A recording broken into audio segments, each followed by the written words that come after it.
serious. And Adam was very serious. Look, he's a sleazeball. Everybody knows it.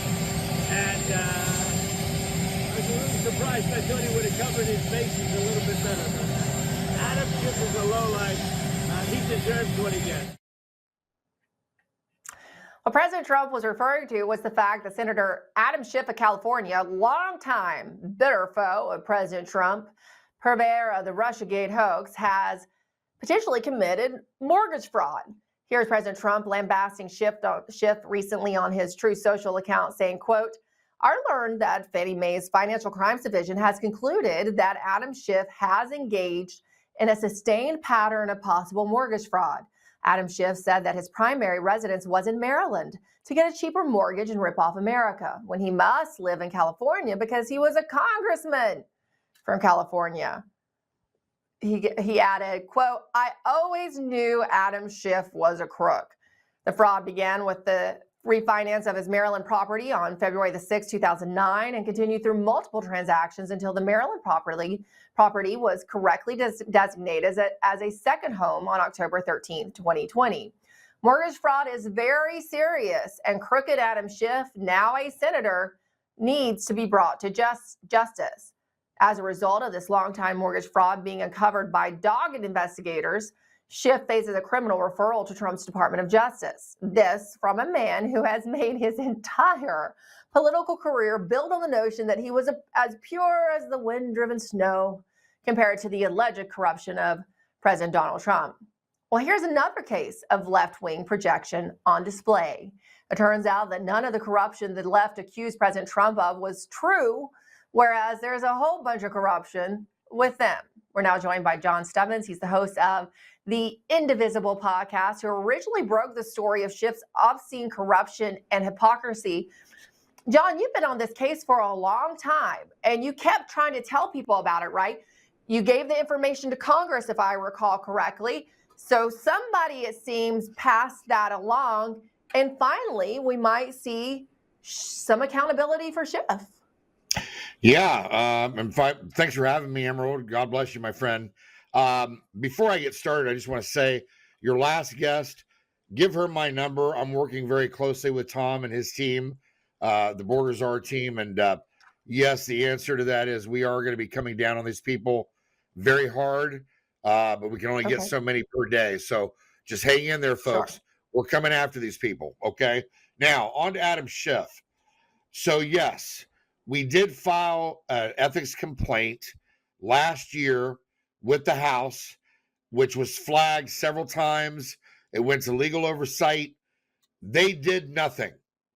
And I'm not surprised by that, because we believe that there are other members in the House that are compromised, and that they'll talk big in front of the cameras about Adam Schiff, but when it comes time to actually do something, we gave them the opportunity. We laid it in their basket.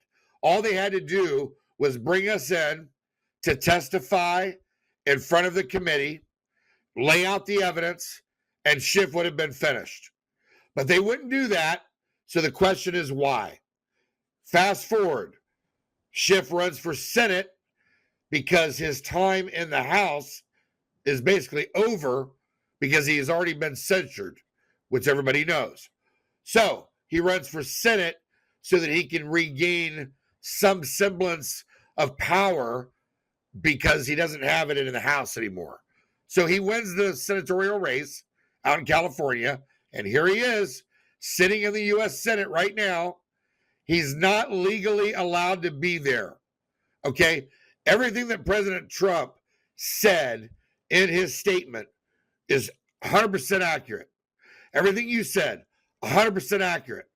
But here's the topper. That's not everything. The mortgage fraud is only one piece of this. This is theft. This is homeowners insurance fraud. This is voter fraud. All of these combined. We've got this guy on at least 5 felony counts, okay? There is no excuse for them not to bring us in. And I'm making a plea to President Trump, get a hold of me. I will lay out everything for you. Get me a U.S. attorney to take up the case that my investigative partner, Chris Bish, filed with the FHFA, FHFA, which was just handed down as a criminal referral, which you mentioned, okay, by the main man over there, Pulte. I think his name is Pulte. So Pulte filed the criminal referral based on my friend Chris and our investigation, giving him everything on a silver platter. But the only portion that Pulte can make the criminal referral on is just the mortgage fraud, not the other 4 pieces that we have. This is a whole deal. So we need a U.S. attorney to prosecute Schiff on the whole deal, because it goes with the homeowners insurance fraud, the theft, the voter fraud. It's all together. Okay? So my plea is for someone out there who's got guts to get on the phone with President Trump and have him call me. And I'll lay it all out for him, and he's going to love it, because we've got him. And we've got his wife as well, because his wife, she signed everything that Adam Schiff did, and it's all falsified. Yeah, I wish we had those pull up, because I remember you send me those documents.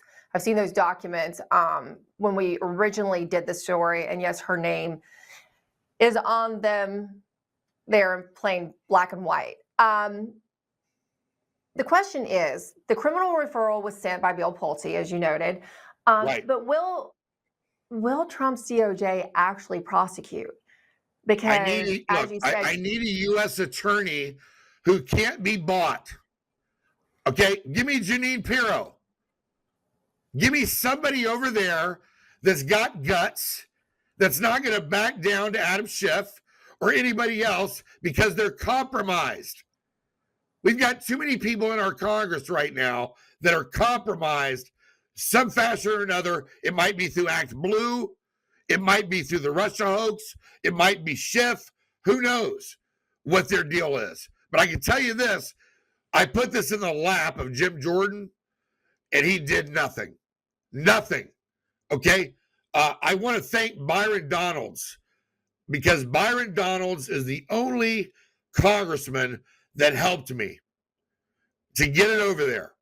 Okay? And this is after John Solomon, Peter Schweitzer, Seamus Bruner. Everybody looked at this. They all said, John, this investigation's complete. You and Chris have done your homework. You've got everything. So what's the holdup? I mean, we can just add that to the long list of actions that Jim Jordan has not taken. And the whistleblowers from the FBI know that Jim Jordan very well. And we mentioned that there's probably other Democrats. We know that Letitia James, the Attorney General in New York, is accused of very similar mortgage fraud and is facing her own legal woes as a result, though it's still, unknown if she'll actually have accountability for that as well. But I suspect it was a Republican-led Congress that did nothing with the information you gave them. I suspect it's not just Democrats who are correct. That's right. That's right. And also Mosby. Right? Isn't Mosby also guilty of this as well? I don't know that specific situation, but perhaps. Okay. But yeah, you're right, Emerald. It's Republicans as well, because look, we sent it over to the House Ethics Committee. They flagged it twice. They sent it to legal oversight. They flagged it twice, and they just drugged their butts through the election and did nothing. All they had to do was bring us in, and it would have been done. But they refused to do it. Why? So, that being said, I need President Trump's help. If President Trump will call me, him and I can figure out how to get somebody over there. He just appointed Jeanine Pirro. Let's get Janine Pirro on the case. Yeah, let's get Judge Janine on the case. I think this would be one that she would really enjoy prosecuting. Thank you so much, John. Like I said, I've got a list going of the things Jim Jordan did not do. That includes being presented with evidence of election fraud that he also ignored and did nothing about. Jim Jordan will have to answer one day for all of these serious national security issues that he ignored, that he should have addressed. And this is just another one of them. Thank you so much, John. And everyone, let me just say this. He's my congressman. He's my congressman in Ohio. He wouldn't come on my show. He wouldn't pick up the phone and call me. All of his aides had the information. They did nothing. Yeah. Well, usually the aides will call you and say, you know, this isn't exactly right, and try to talk you down, or call your friends and have them try to talk you down. I'm not surprised he wouldn't come on your show. He came on mine one time. But yeah, hasn't come back on. Thank you so much, John Stubbins. Well, keep us posted. I do have a feeling that you will hear from President Trump. I honestly do. I feel like the segment will make its way over there, as many of the others have, and people hear from him directly, because it will probably take direct action and direction from President Trump. That's what we've seen in many other situations in this administration, this second term, that something wasn't getting done, and it took direct involvement from the president himself, when it shouldn't have had to have, right?